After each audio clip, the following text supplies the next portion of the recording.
Hello, everybody. I am Heather Thorstensen. I'm the manager of communications for Sigma Xi, the Scientific Research Society. So we call our member spotlight series our Meet Your Fellow Companion series. And today for this series, I'm talking with Dr. Mary Lee Jensvold. She is an associate professor in the Anthropology department and the Primate Behavior and Ecology program at Central Washington University. She is on a research leave this year at Fauna Foundation, which is a sanctuary for non-human primates and farm animals near Montreal. At the Fauna Foundation, she is the research and outreach consultant for Friends of Washoe. Friends of Washoe is a group dedicated to the lives of the surviving members of Washoe's family, Tatu and Loulis, two chimpanzees that Mary Lee studies today. Friends of Washoe is also dedicated to communication and sign language studies with chimpanzees and educating people about chimpanzees. She has worked with chimpanzees who communicate with sign language since 1986. She has a PhD in experimental psychology from University of Nevada, Reno. She specializes in ethological studies of apes, animal intelligence, communication, language, and culture. She became a member of Sigma Xi in 2013. Mary Lee, thank you for joining me on the Hangout today. Hi, it's a pleasure to be here. Can you start by explaining what sparked your interest in studying communication and studying chimpanzees in general? Well, the sign language studies with chimpanzees are really unique because they provide an opportunity to, in a certain sense, see inside the mind of another species. The sign language is a bridge between humans and non-humans. The chimps, not only do they sign to each other and to the humans around them, but they sign privately. It's like a window into their mind. And so what sparked my interest was, since high school, I just always thought studying our next of kin, so any kind of ape, was very interesting to me. And then when I learned about the sign language studies in the 70s, I just knew that's what I wanted to do, so I pursued it avidly. What is the reason that you came to the Fauna Foundation this year?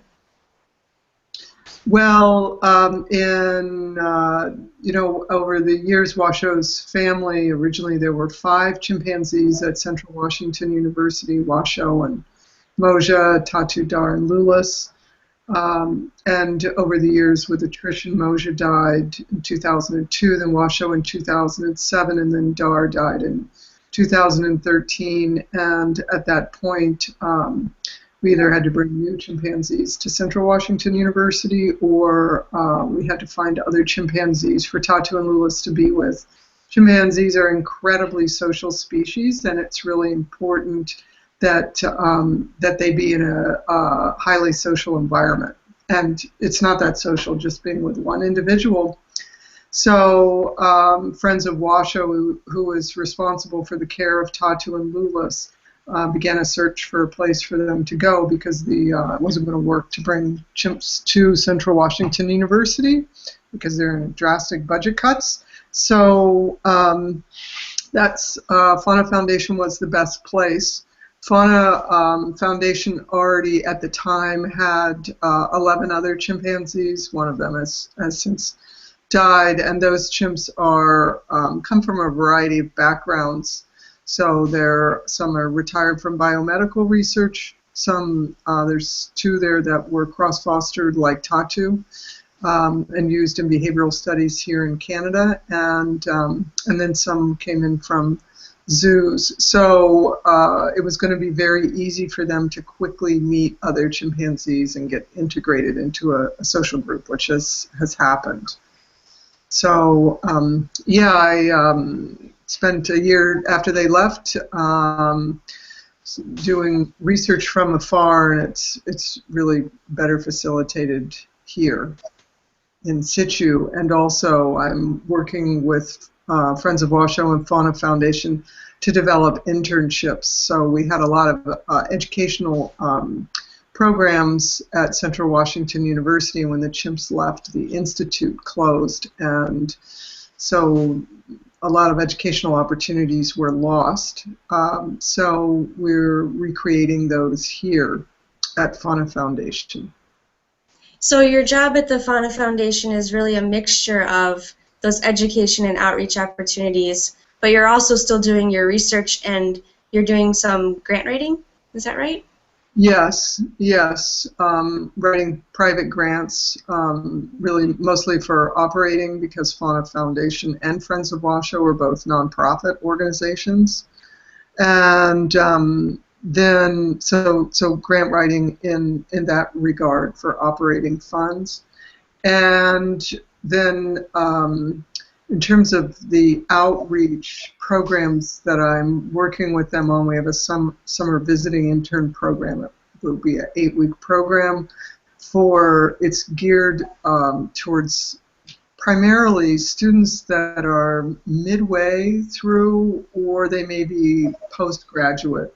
We had this program in Ellensburg at Central Washington University. It ran since 1995 and had hundreds of individuals all the way from, sophomores, rising sophomores in university to folks with PhDs already. And many of those individuals returned to Central and participated in our graduate program there. And many of them went on and were launched into other opportunities. So we're creating that on a much smaller scale here. And then also I'm working with McGill to develop an intern program for the students of McGill to come, and hopefully that will be launched in the fall. It's looking very promising. And then we're expanding their volunteer program so that folks that are not necessarily academically oriented could also participate more widely. So they help with really basic tasks. And then in the academic programs, I think it's important for one of the underlying premises of the decades of the research project with Washoe and her family was that caregivers and researchers blend seamlessly. Because how can you expect a chimpanzee to sign to you if you're not a good friend? So much of what we do is teach humane husbandry practices at the same time we're teaching non-invasive research practices as well. So, for example, this summer, the participants will gain experience in basic observational skills, such as recording where the chimps are spending their time. Fauna is a very diverse sanctuary. It has overhead tunnels and islands and inside areas. Well, how do the chimps use that? You can spend all this money making these beautiful islands, but do the chimps really use it? Is it worth it? And so the visiting interns this summer will participate in data collection for that, and they'll also participate in making meals and enrichment, and they'll get to clean enclosures and all of the things that go with husbandry. So I think it's really important that individuals learn to wear both hats, so they'll gain that experience, and it's nice to have folks that can dedicate that much time to do that. So those are the kinds of outreach programs. And then I think the third part of your question was about research. So my research now, I have graduate students at Central Washington University, so I've had about 5 of them come here. One collected thesis data looking at the effects of positive reinforcement training on the chimpanzees in terms of their behaviors. And then I'm myself have been systematically recording Tatu and Loulis for the time of their transition. So how has their behavior changed? The claim was that they were rather withdrawn. They seemed to me to be pretty withdrawn before they left Ellensburg after the death of Dar. And so we have systematic video follows, and actually one of the graduate students for her thesis has looked at the activity budgets in several periods of time. It looks like their behavior is they're much more social here.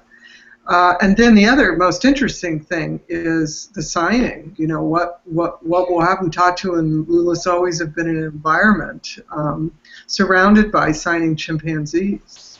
So what's going to happen? The question was, what would happen when they meet chimps that don't sign? And you know, they didn't know that there was such a thing until they arrived at Fauna. And so I am looking at the frequency of the signing to see whether the chimp-to-chimp signing is maintained or dropping off. And then also the other interesting aspect of that is we know that the chimps adjust to their conversational partners.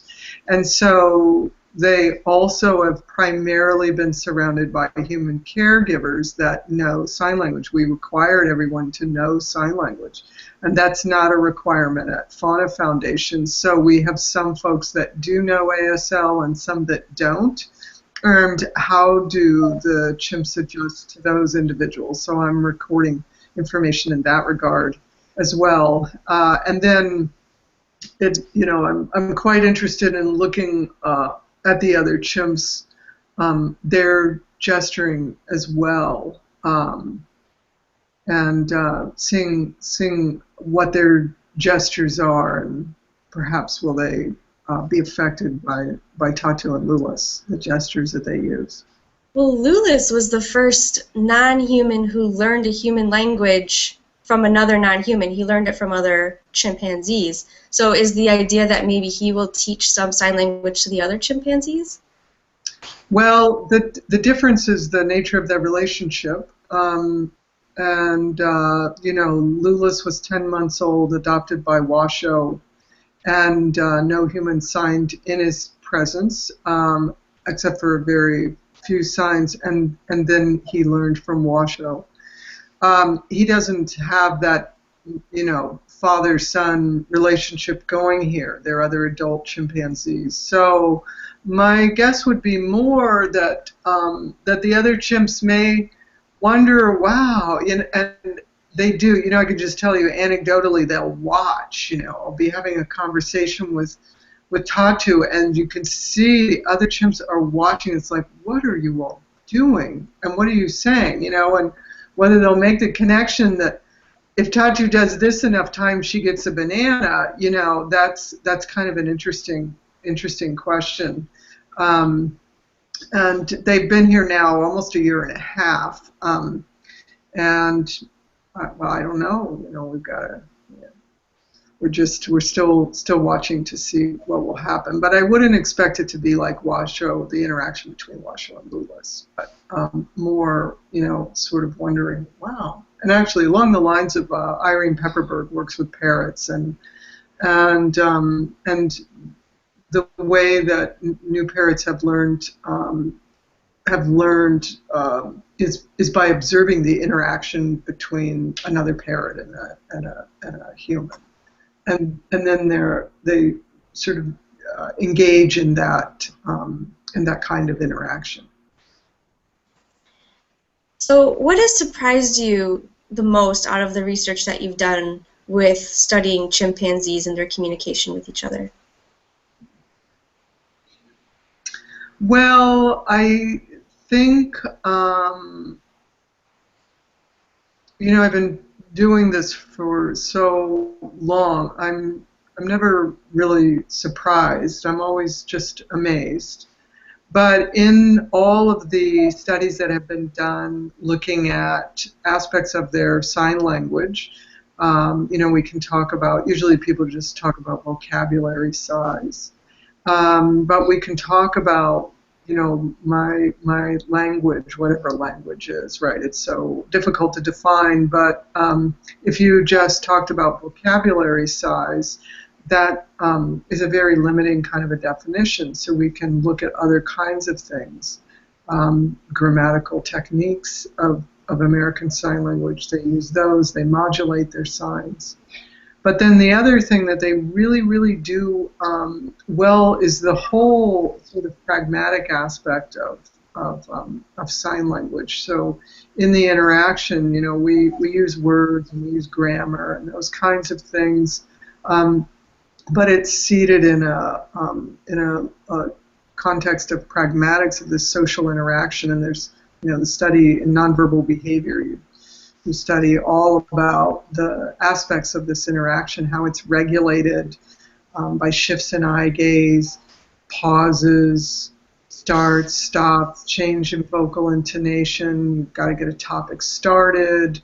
How do you maintain that topic? Sometimes you have breakdowns in the interaction, misunderstandings. How do you repair those and move through the interaction? And when we look at those kinds of behaviors in the chimps' interactions, they really excel. They do fantastic. And when I start to put the pieces together, you've got this critter that is so highly social in the wild. They live in communities with complex relationships. They gesture to each other in the wild. Now we're finding that they have, each community has its own repertoire of gestures, and they even have dialects in those gestures. And so I guess when you look at it full circle, it's not surprising that they're so good at this social aspect because they're such social beings. But it is nice to see that reflection there, and that to me is one of the most interesting things. And then the other thing that was so interesting as I had children, and the conversations with the chimps are so reminiscent, and Tatu will be flipping through a magazine and then get my attention and sign about the pictures that are in the magazine. And so the ways that they're using it, the research is so often misconceived that the chimps are just begging for food. And using it in that way, and they're not. They're that's certainly part of it, especially in when we keep them in these dependent sort of situations inside of cages. But they also use their signs to comment on the world and tell us about their world and how they perceive it. And so that's always fascinating to me. What are the goals of your research into chimpanzee communication? I know a lot of your research was building off previous studies about human children development and their communication. Is that something that you're trying to bridge the gap with our understanding about? Well, originally, when Alan and Trixie Gardner did the cross-fostering project, they were looking at the acquisition of sign language as the chimps were developing. And then the focus in the 80s and the 90s shifted more to how they were using their signs, so the chimp-to-chimp, the private signing, and then in these face-to-face interactions. And so we can continue to look at those, and the end goal is about understanding communication, and also the more that I'm not alone in this, the more that I understand what sort of complex sentient beings chimpanzees and other apes are, and we look at the things that we're doing to them and keeping them in captivity, and the various ways that they're utilized and exploited in captivity really gets into it really starts raising ethical issues. And so, I didn't get into this because of ethics. I got into it because I was just really interested in understanding about the mind of another species and how they perceive their world. And then as I begin to understand that, I've realized how horrifying and awful, and there are actually chimps at Fauna that suffer post-traumatic stress disorder from their days in biomedical research. So then you get into this dilemma of, well, what are we going to do? So my research has focused some on, all right, well, we can't let them out. We can't send them back to Africa. We're stuck with this situation. So how are we going to make their how are we going to make their life and their condition better? And I firmly believe, because they're such social beings, that the crux of it is to make sure that they are in a positive social environment and their world is terrifically affected by the caregivers that are around them. And so I have done a number of studies looking at the interactions between the caregivers and the chimps, primarily focusing on communication aspects of it. And so getting that information out and trying to, I think it's important for other organizations that have captive chimps to understand that as well. So that, to me, is a way to give back, because chimps have given so much to our understanding of their species and our own species. I think it's really important to give back to them. So if my research can help us understand chimps better and develop better ways to promote their well-being while they're in captivity, then I feel successful in my goal. That's my goal. What does the future hold for Tatu and Loulis? Well, they are both approaching being elderly. Loulis is in his mid-30s. And the average age of death for captive male chimpanzees is 32. And Tatu just, I think she's 39. And so females live a little bit longer than males in captivity, but not a whole lot. So, you know, I think it's important for us to learn as much as we can. I do feel this sense of urgency. And they, as long as they're at fauna, they're, well, I mean, for them, it's, you know, they have new friends. They're still being, they haven't met all of the other chimps that are here at fauna, so they're making new friends. It's a slow process, introducing chimps to each other. And then they have not yet explored all of the facilities, so that's something that they have to look forward to, and really, you know, just making sure that they're comfortable and well cared for and have a good social environment in terms of chimps and humans for the remainder of their lives, which who knows how long that will be, whether it's, you know, it could be decades, but probably not plural on that. Probably by 15 years they'd both be gone, I would think, if not sooner. So. Well, thank you for talking to us today. Okay. All right. Bye-bye.